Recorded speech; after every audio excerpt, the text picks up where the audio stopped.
Stellate Block. Introduction.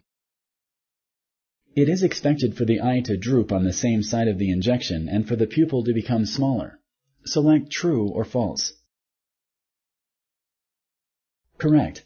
This means that the block was successful because fibers from the ganglion go to the arm and others go to the eye. This is temporary.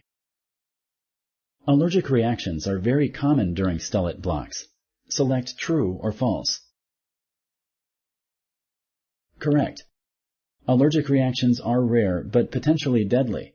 Make sure you inform your healthcare providers of any allergies you may have.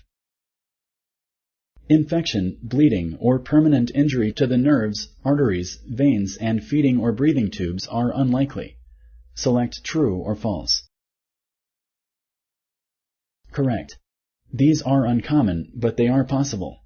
These complications could result in strokes, permanent drooping of the eye, and other complications, including death. The stellate block is always successful. Select true or false. Correct. The stellate block tends to be very successful, but it may fail to help relieve the pain. Thank you for using Explain.